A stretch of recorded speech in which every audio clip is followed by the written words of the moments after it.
Hello students, this is our science class and we are doing chapter 11 moon and eclipse. हमने solar eclipse के बारे में पढ़ा है। At the time of eclipse, यहाँ तक हमने पढ़ा था। At the time of eclipse, ग्रहण के time, the sun, moon and the earth are in a straight line, ये सीधी लाइन में होते हैं।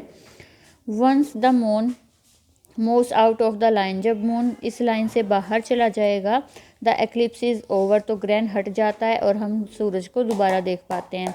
You should not look at solar eclipse with A necked आई, हमें ऐसे ही नंगी आंखों से ग्रहण को नहीं देखना चाहिए। ऑन द अदर हैंड, क्या होता है दूसरी तरफ, समटाइम द अर्थ कम, ऐसे ही घूमते घूमते क्या होता है, अर्थ बीच में आ जाती है सन के और मून के। When all these three in a straight line, जब उस टाइम भी सीधे लाइन में थे लेकिन मून बीच में था, अब भी तीनों एक लाइन में लेकिन अर्थ बीच में है। The earth casted shadow on the moon, तो मून तो बहुत छोटा है और अर्थ की शेडो किस पे गिरती है, मून की, मतलब हम किसको नहीं देख पाएंगे, मून को नहीं देख पाएंगे। It cuts off light of the sun reaching the moon, तो इससे लाइट है सन की, वो मून तक पहुंच नहीं पाती है क्योंकि रास्ते में क्या है, अर्थ है। And hence the moon can not be seen, और चांद हमें दिखाई नहीं देता। व्हेन दिस हैपन्स वी से lunar eclipse has taken place, जब ऐसा होता है तो हम कहते हैं चंद्र ग्रहण लग गया। When the moon is completely in dark shadow of earth, जब मून है वो पूरी तरह से काला होता है या परछाई उस पर पूरी होती है, it is a total lunar eclipse, तो उसको पूर्ण चंद्र ग्रहण कहते हैं। When the moon is only partly hidden, या फिर जब चांद सिर्फ थोड़ा सा है जो दिखाई नहीं देता, तो उसको कहते हैं partial lunar eclipse. A lunar eclipse occurs only on a full moon day, सिर्फ पूर्णिमा के दिन होता है। A lunar eclipse occur only और शॉर्ट टाइम, थोड़े टाइम के लिए होता है। Once the moon moved after shadow, जैसे ही अर्थ अपने रास्ते से जाती है या मून अपने रास्ते से इधर आ जाता है तो हम ग्रहण हट जाता है और हमें मून दिखाई देने लग जाता। आर्टिफिशियल सैटेलाइट्स, आर्टिफिशियल सैटेलाइट क्या होते हैं, वो सैटेलाइट उन्हें कहते हैं जो सन के चारों तरफ, जो प्लैनेट्स के चारों तरफ घूमते हैं। जैसे मून है हमारी अर्थ के चारों तरफ घूमता है, तो जो मून है वो अर्थ का सैटेलाइट है, लेकिन वो नेचुरल है क्योंकि अपने आप बनाया, हमने नहीं बनाया। आर्टिफिशियल कौन सा होगा, जो मैन मेड है। A satellite is a body which revolve around a planet, एक सैटेलाइट ऐसी बॉडी होती है जो ग्रह के चारों तरफ घूमती है। For example moon revolve around the earth, जैसे कि चांद है वो अर्थ के चारों तरफ घूमता है, and therefore moon is natural satellite, जो चांद है वो नेचुरल सैटेलाइट है। However, these days thousands of artificial satellites have been sent into space, लेकिन आज क्या है, हजारों सैटेलाइट्स भेजे जा चुके हैं स्पेस में। Like the moon the artificial satellite revolve around the earth, चांद की तरह ही जो आर्टिफिशियल सैटेलाइट है वो भी अर्थ के चारों तरफ घूमते हैं।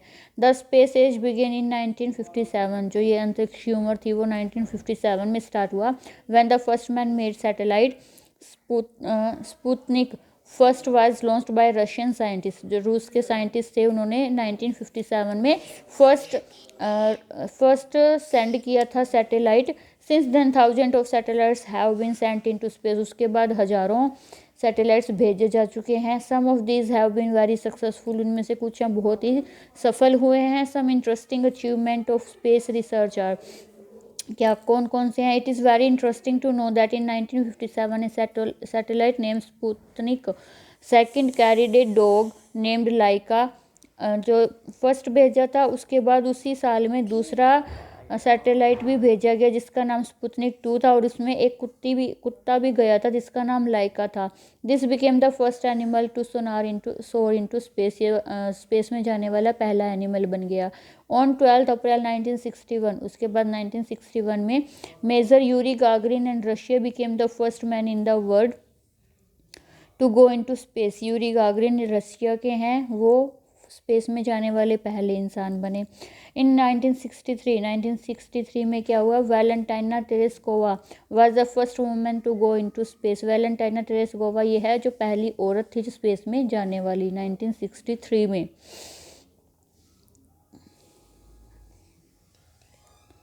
एलेक्सेल लियोनोव इन अक्टूबर 1964 मेड फर्स्ट स्पेस वॉक। 1964 में जो अलेक्सेल लियोनोव था उन्होंने पहली बार अंतरिक्ष में चले वो।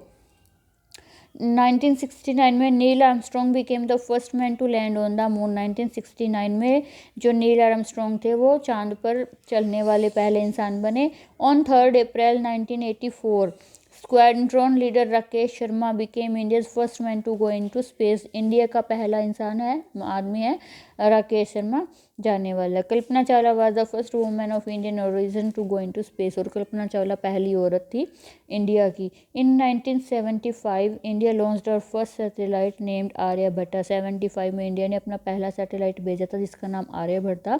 Now India has launched many satellite. इसके बाद इंडिया ने बहुत सारे सैटेलाइट जैसे कि Bhaskara, APPLE, INSAT 1A, INSAT 1B, INSAT IC, INSAT ID, INSAT 2A, INSAT 2B, INSAT 2C, INSAT 3B, INSAT 3C, INSAT 3E and many others बहुत सारे भेजे जा चुके हैं। ठीक है। यूजेज ऑफ आर्टिफिशियल सैटेलाइट, इनका यूज़ क्या है? The space satellite are design for specific research. Research करने के लिए भेजे जाते हैं और हमें बहुत सारी इन्फॉर्मेशन देते हैं ये एटमॉस्फेयर के बारे में जो कि अर्थ के चारों तरफ है। Satellite help us to send message from one, जो हम फ़ोन पे बैठे बैठे मैसेज भेज देते हैं, दूसरी कंट्रीज़ में भेज देते हैं, वीडियो कॉल करते हैं, जो भी सब कुछ है वो किसकी वजह से है? कम्युनिकेशन सैटेलाइट की वजह से। The satellite are also use to send television program जो चलते हैं वो भी किसकी वजह से? सैटेलाइट्स की वजह से। Space satellite take pictures of movement of cloud, बादलों की और मूवमेंट की फ़ोटो लेते हैं जिससे हम मौसम के बारे में भविष्यवाणी कर सकते हैं। They can give information and warning of dangerous storm, cyclone, flood, forest fire, सबके बारे में वो बता सकते हैं। The satellite are also use by astronomer to collect information about other planets and stars. दूसरे जो एस्ट्रोनॉमर है जो स्पेस के बारे में पढ़ते हैं वो दूसरे ग्रहों और स्टार्स के बारे में भी इंफॉर्मेशन कलेक्ट करते हैं। हमारा चैप्टर कंप्लीट हो चुका है। आपको ये new words learn and right करने हैं, रफ नोटबुक में राइट करने हैं, फिर आपको क्वेश्चन आंसर मिलेंगे फेयर नोटबुक के लिए।